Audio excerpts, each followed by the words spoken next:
We arrive at the area near the adult ward. There's nobody around because we have all been warned not to come near here.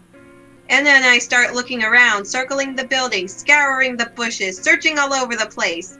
But it quickly becomes evident we aren't going to find Candela. She's not here either. I stare at the building. What? Do you think she's in there? It's the only place we haven't looked. But there's no way she could have gone inside. The door's always locked. And why would you want to go in there? I don't know. Curiosity, maybe? Okay, let's see if they'll let me in. Ena walks up to the door. She takes a moment to gather her courage before knocking. We wait for what feels like forever. Nothing happens. Ena is just about to knock on the door again when it opens. Is Mr. Sherwood going to pop his head out? God, I hope not. A woman comes out, followed by a man. Of course. Ugh. Sorry. Oh, Miss Polidori, can I help you? The wife's probably covering for him. I know, right? They gotta be in cahoots with each other. I know, definitely, since she's not dead. And since they came out of the same building. Yeah, well, we ruled out that it's not his wife that was crying or screaming or whatever last night. Yeah, and it's not Ena because she's right there.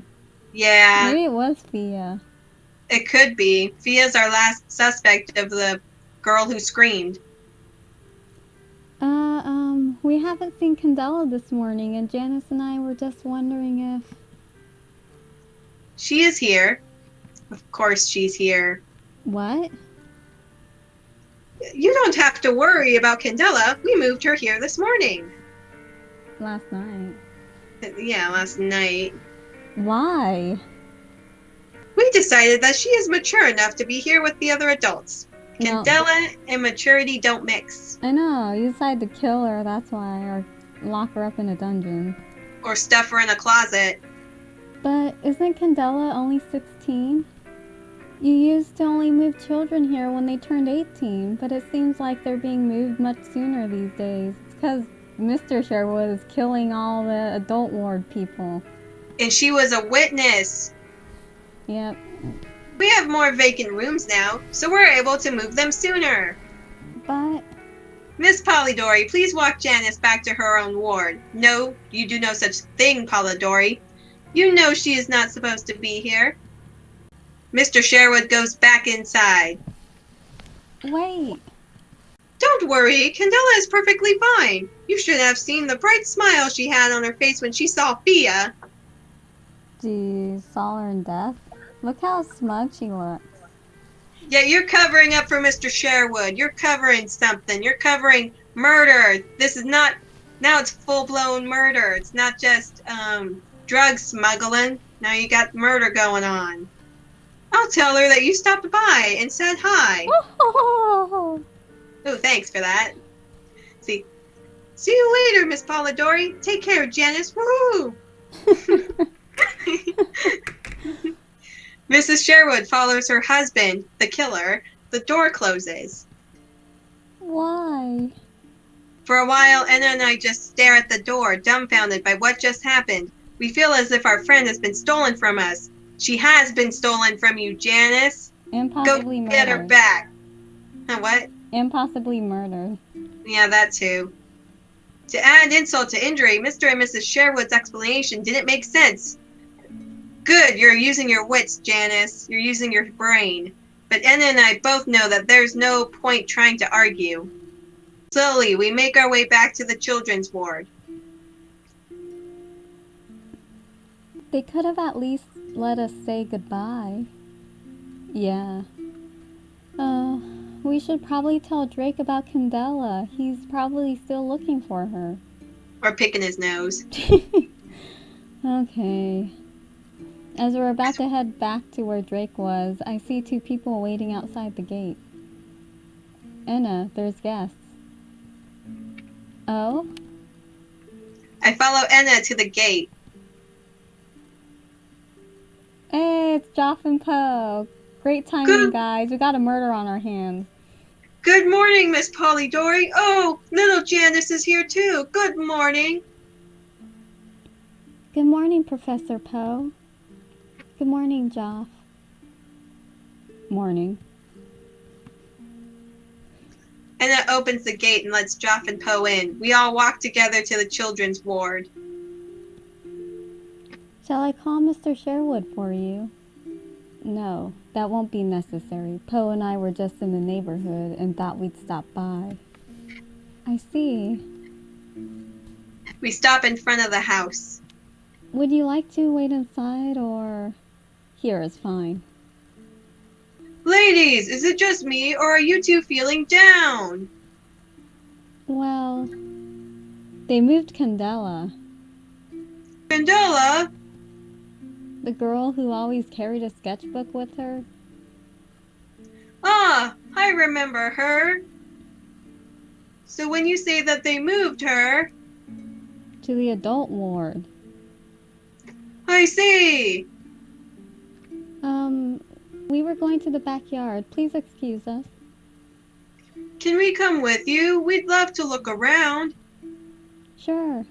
I hope they snoop around and find evidence that Mr. Sherwood's a murderer. I know. And it tells Drake everything Mr. and Mrs. Sherwood told us. And that's what happened. What? I can't believe it. Why did they move her so soon? Look, Drake's starting to care about Janice and her friend. Oh, he has a heart. He's gonna grow a heart like in The Grinch Stole Christmas. That's what we'd like to know too. Drake plods away with his head hung low. None of us say anything after that. Even Joff and Poe are quiet. They seem to be sympathizing with us. Oh, by the way. Ena looks at Joff and then points at the construction site.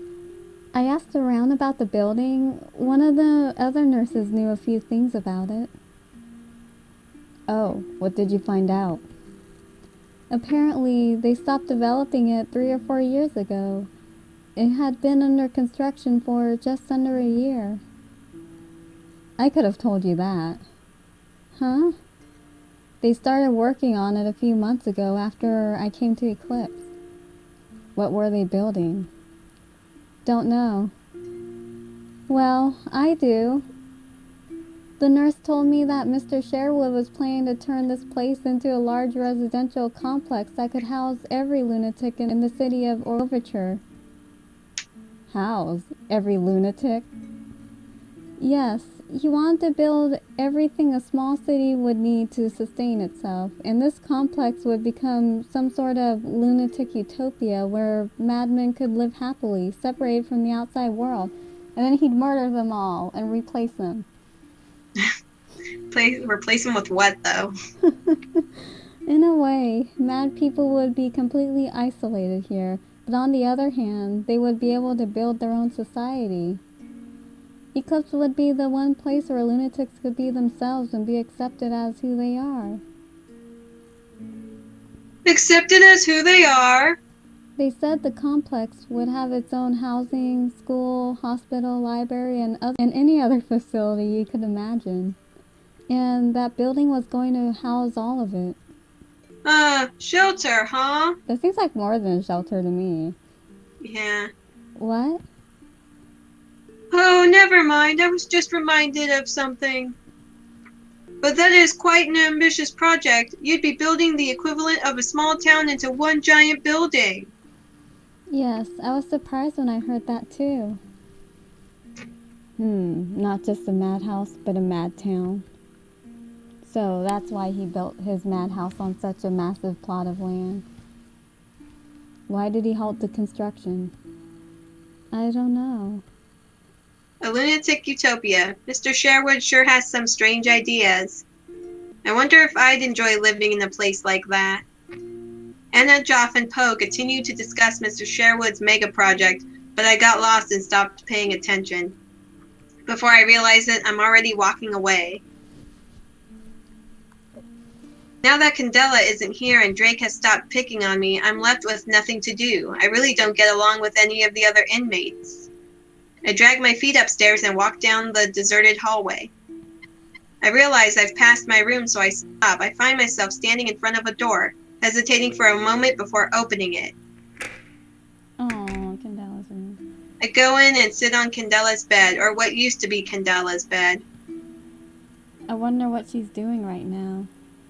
She's probably listening to one of Fia's sermons, even though she loses interest halfway through. I let my back fall on the bed. Well, I'd be suspicious. I'd be like, if they moved her, how come they didn't let her take any of the pictures on her walls? Or bring her sketchbook with her. Yeah. Well, if she gets bored, there's always her sketchbook that we have here. Candela loves drawing in her sketchbook. As long as she has it, she'll be fine anywhere. Wait. I hop off the bed and look at Candela's desk. Oh, good. She's catching on. Okay. I walk over to it and pick up Candela's sketchbook. That idiot left it here. Why didn't she bring the sketchbook with her? Did she forget it? Was she moved so suddenly that she didn't even have the opportunity to get her sketchbook? I imagine Candela panicking, frantically looking for her sketchbook everywhere. When she realizes she no longer has it, she'll probably be really sad. Bring the sketchbook to Candela. Bring it! We're gonna find this guy out. Yeah, we're gonna find our friend and get her out. Candela. Candela came to this madhouse not long after I did. She was a weirdo back then, but she never mocked me for not being able to use magic, so naturally I always ended up near her. While it was difficult to understand what she was saying a lot of the time, I started to enjoy being around her. When I did understand her, she would randomly lose interest in our conversations. But it was still more fun than talking with the other kids. I remember one day, after one of those awful electroshock therapy sessions, I was crying in pain in the infirmary. The alienist had forbidden the nurses from healing me because it would defeat the purpose of the therapy. Candela heard me, snuck into the infirmary, and stayed with me until I felt better. We didn't talk much, but just having her there, sitting next to my bed, with a gleeful smile on her face, helped calm me down. That's a good friend right there. Yeah. The alienist scolded her after he found her next to me, but Candela was too distracted by a bird perching on the windowsill to pay attention to him, much to his frustration. I can't let Candela be without her sketchbook. Clutching the sketchbook to my chest, I dash out of the room. That was a mad dash. I walk cautiously, examining my surroundings. When I'm sure there are no nurses around, I head to the adult ward.